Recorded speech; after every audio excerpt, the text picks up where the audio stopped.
You're listening to a podcast from thespoilist.com. Personal log. After a hard day on the bridge pushing buttons, I have returned to my quarters to indulge in some recreational reading. Computer, could you show me the mission logs of ships named Enterprise? Cross-reference with any mentions of showers or showering? Accessing library computer data. What now? Computer, erase history. Come. Enter. Come in. I said they should put indoors with handles, but would they listen? Kids, they're only going to cause trouble on this ship.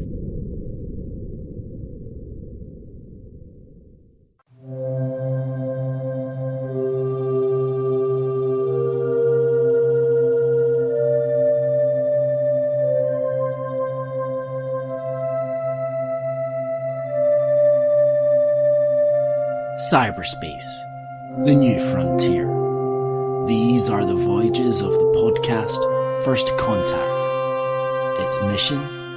To explore every episode of Star Trek The Next Generation. To seek out new viewers and have new conversations. To boldly view what many have viewed before.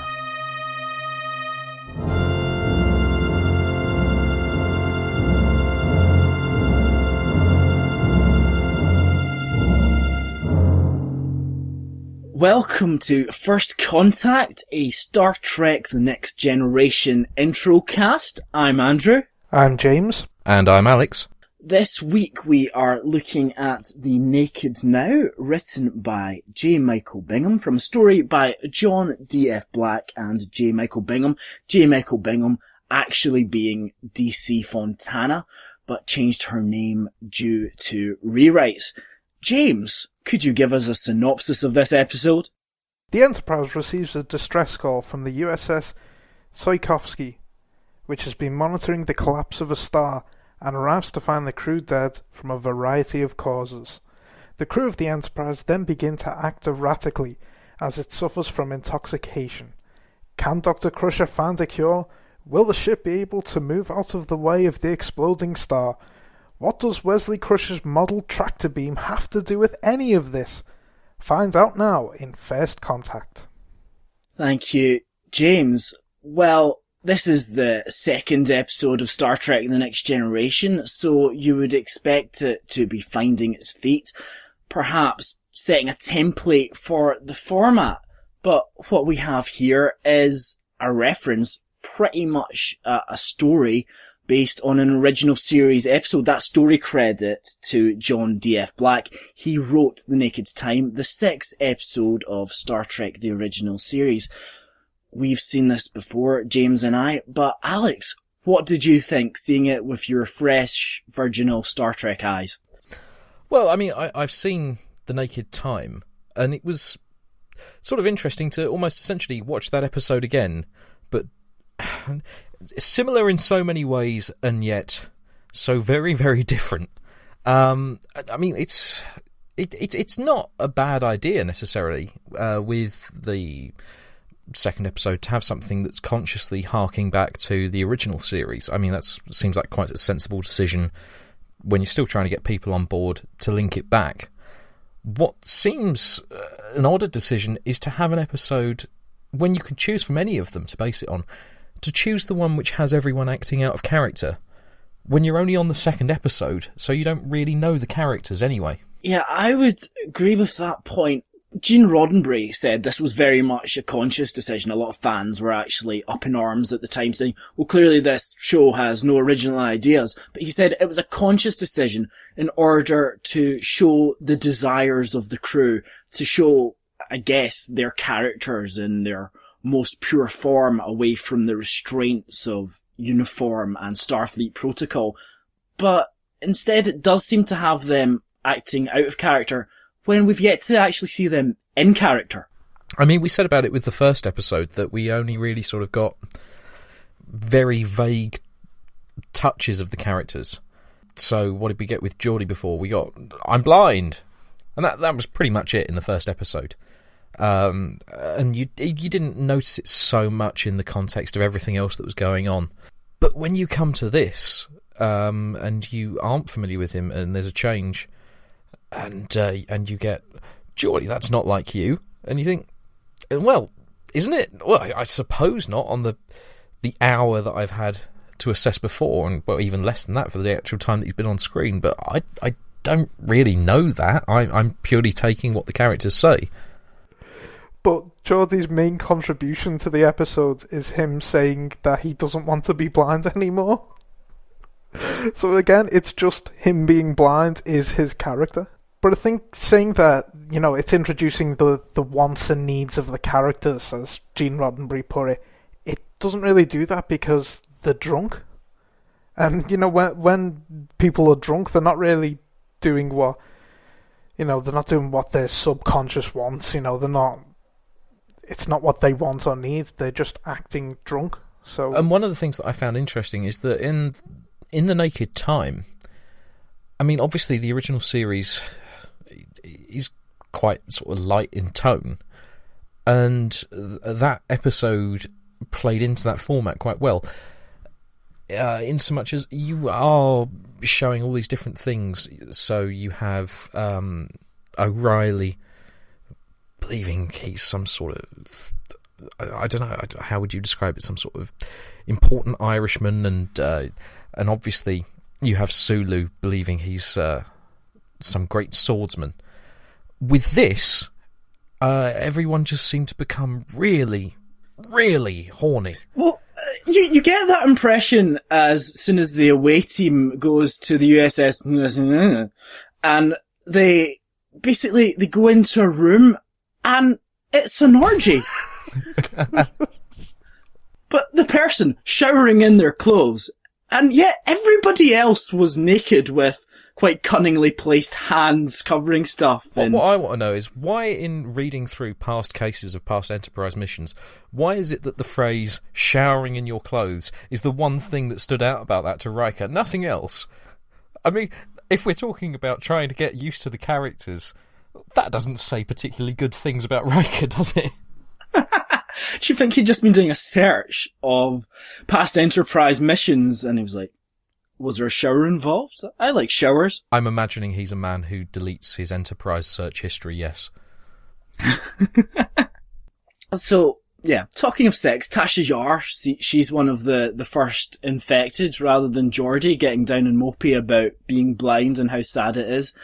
She seems to get pretty horny, and poor Geordie, he makes a move on her, and she's just not feeling it at all. Well, I think the thing, poor Geordie, is that while everyone else seems to be getting down and hot and sweaty, he's just there getting hot and sweaty on his own. Geordie gets confined to sick bay, and he's got to be the experimental guinea pig.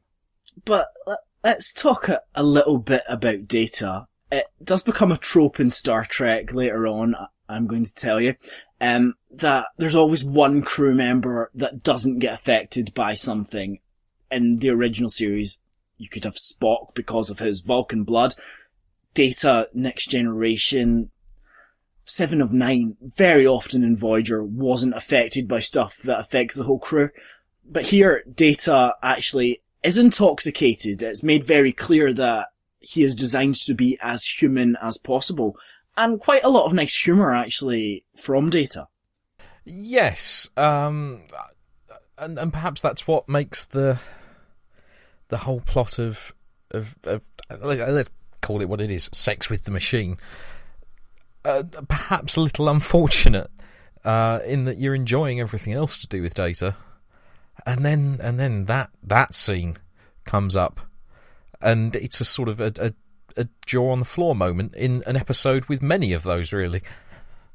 I will say about that plotline, it is used in a later episode, and it being a bit weird in this episode makes it worth it for the future episode. So I mean, the whole thing comes across as a little questionable. You have someone who's been rescued from correct me if I'm wrong here, just from memory, someone who's been rescued from a childhood growing up in gangs, who I got the impression she's a rape victim.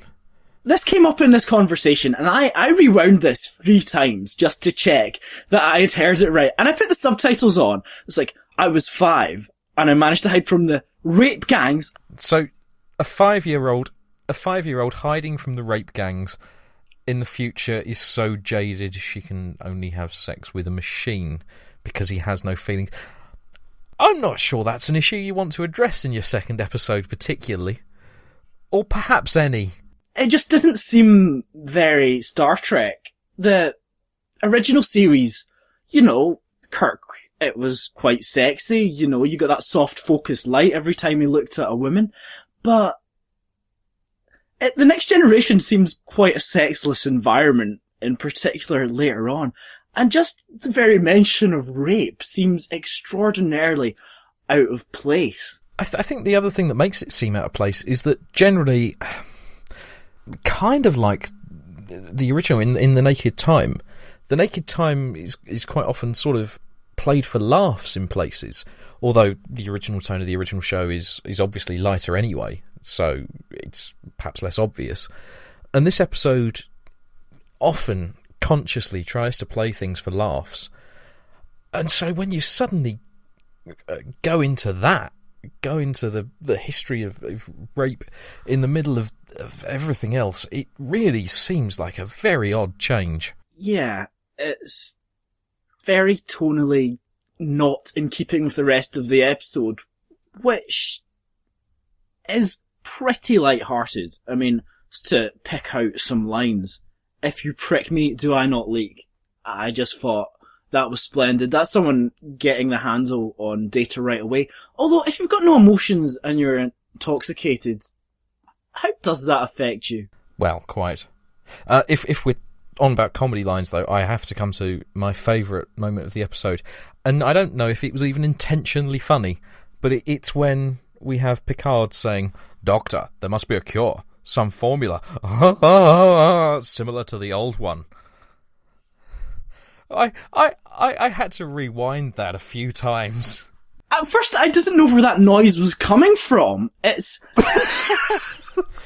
I don't think I've ever heard Patrick Stewart turn around and go, before. And again, I suppose if you're talking about characters that perhaps don't really have more than a one-line backstory, we had Widow Beverly Crusher. It had been so long since she's felt the touch of a man, was essentially what she was saying, and Picard was looking particularly attractive. Yes, there's nothing like the shine off the bald head to really get the clothes coming off. Although everyone seemed quite quick at that anyway. Well, actually, no, sorry, let me take that back. The female characters all seem very quick to start unbuttoning or just changing wardrobe entirely to something reasonably revealing. Not the men, though. Liberated sexuality there. But I think some of the comedy in this episode was way off the mark as well. I think there were bits of it that I kind of enjoy. I mean, the Picard thing there is incredibly silly, and I enjoyed it, and I'm not sure I was enjoying it in the right way. But the other things that Picard was doing, like just as he was walking along when he started skipping, I found that kind of amusing and things like that. But there are other parts that are off. Those are things that will come from the cast more than the script.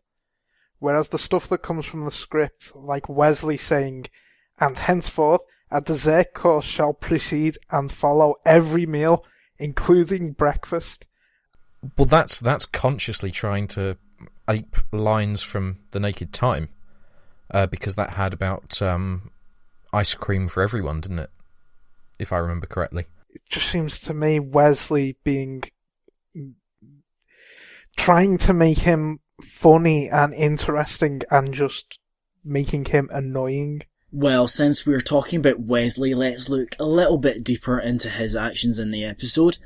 Luckily, he doesn't get the same urges as many of the crew, but instead seals himself into main engineering with the assistant chief engineer, who also is taking a slightly different reaction to intoxication and uses the isolinear chips as some kind of toy. See, I would have liked to have seen more of that, more variation. Like in the original version, well, not the original version, but in The Naked Time, where two people didn't do the same thing. It was playing into how they would react if they were drunk. And that was what provided some of the nice variation in that episode. And you only get it with a couple of characters in this one. And I mean, we sort of get it slightly with Wesley. Wesley doesn't get horny like everyone else, but he doesn't really change to any great degree. I suppose at most what he does is he loses inhibitions about not doing things he would like to with the tractor beam and things and taking control.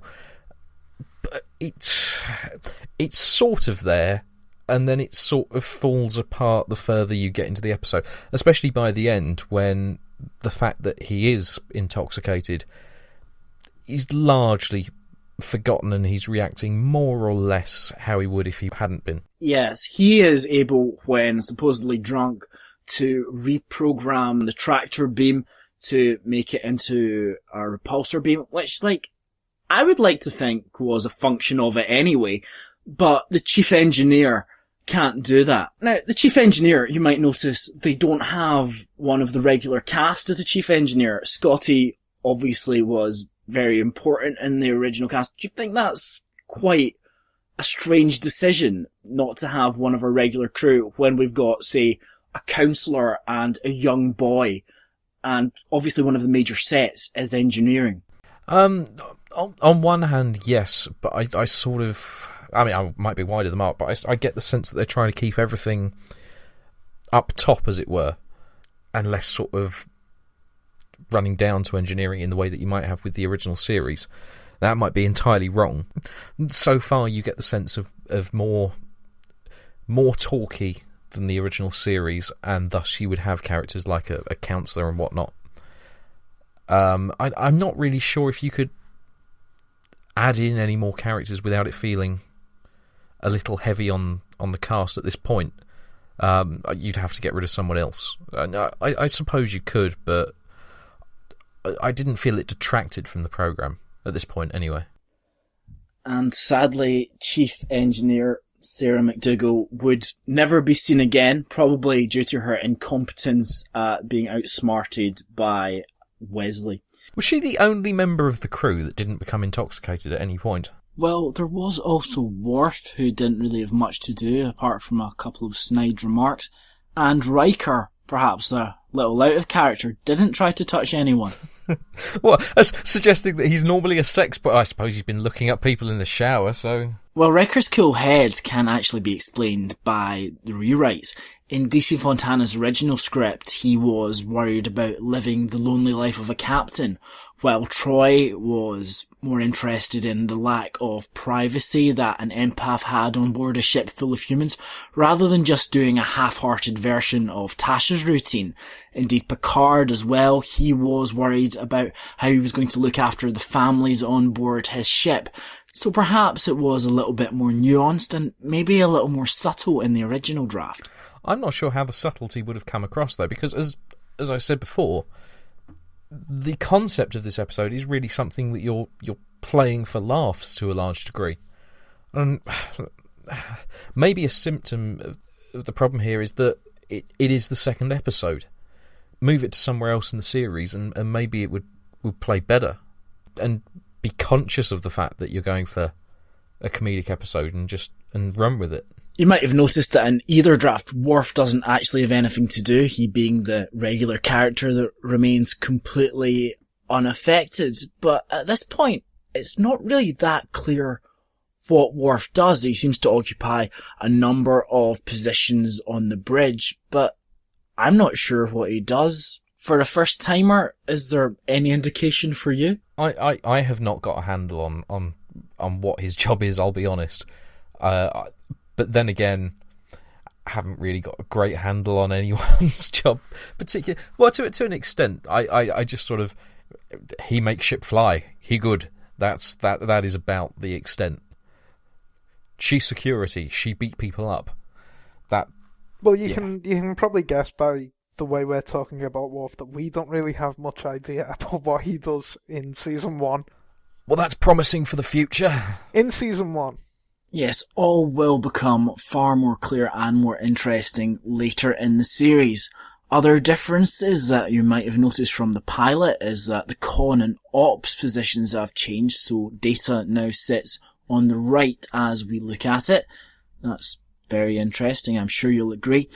Now, the opening titles all have the actors with their character name as well. Starring is Patrick Stewart and Jonathan Frakes. All the rest of the cast are also starring, so you get the idea of the dynamic they were trying to generate there. In the original series, it was just Kirk and Spock who got the starring credit in the opening titles in the first season. In the next season, obviously, DeForest Kelley was added as McCoy. But you see the star billing there. You might have noticed Data having a bit more of a character, but it seems that it is Riker and Picard they are emphasising as the leads. I mean, it's really Data and Picard who are the Kirk and Spock of TNG. Which is odd because then you don't really have a great deal of interaction between Data and Picard.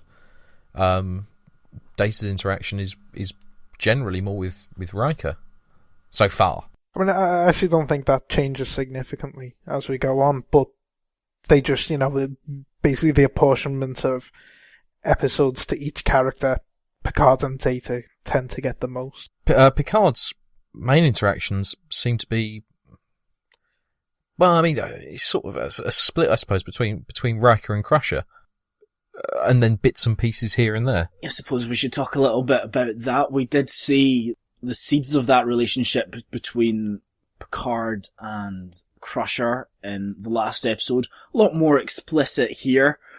I think that's a relationship that's got much potential going on. Well, I'm just going to take a guess, and we'll see how it plays out over the upcoming episodes, but I'm going to strongly guess that that's largely them forgotten. Wow, that's an interesting insight. But I genuinely do think the chemistry between the actors is quite good. I thought their drunk scenes were pretty enjoyable. But I think the reason it'd be forgotten is because I don't really see how much further you can take it.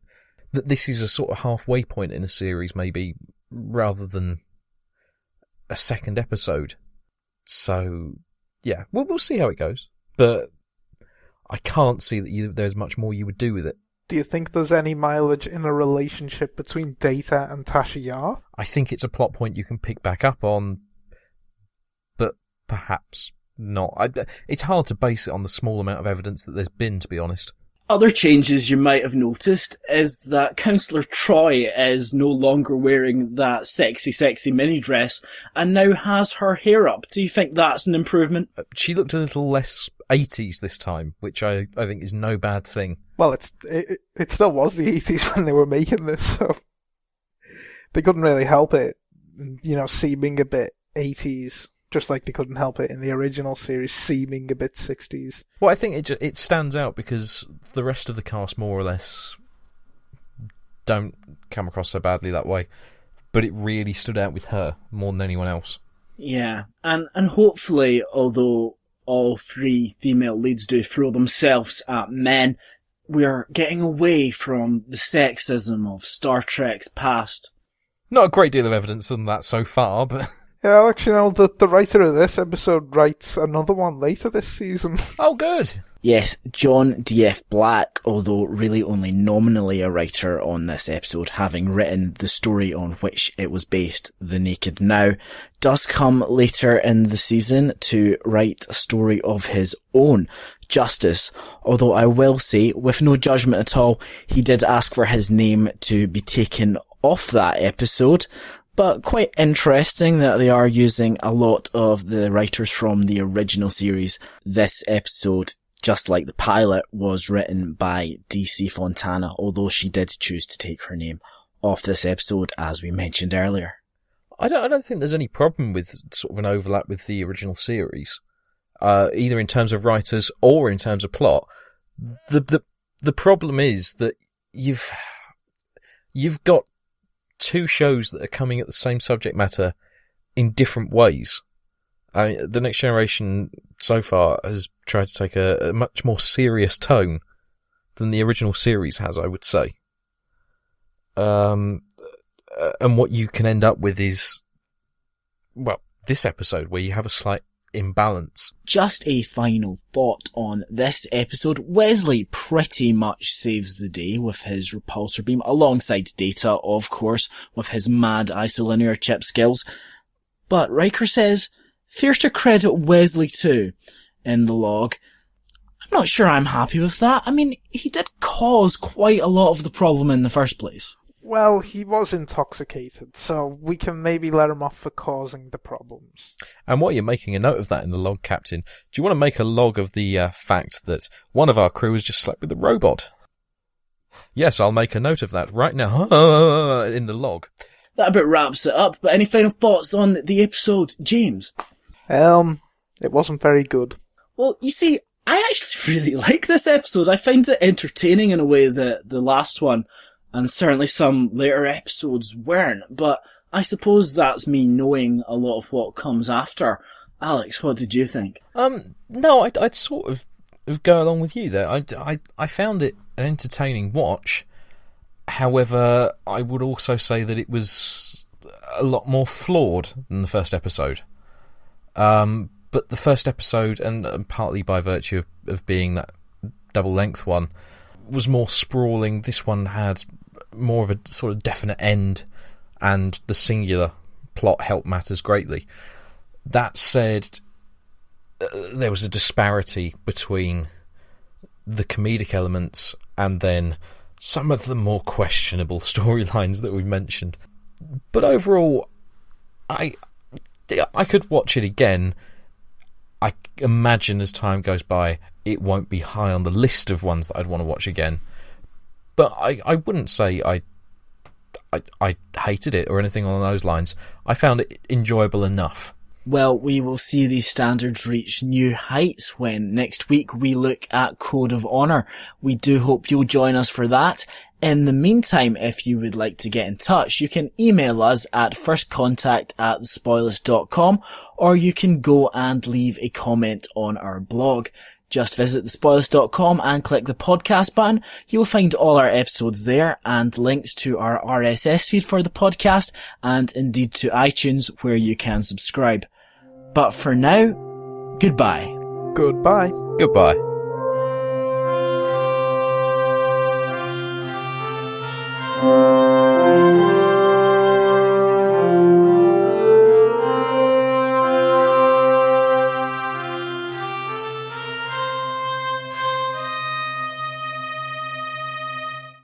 You mean you don't think she'll get pregnant with his robot baby? That's my favourite episode. that was a 3-parter. The conception, the pregnancy, and the birth. She did not come out of that well. Please edit this bit out.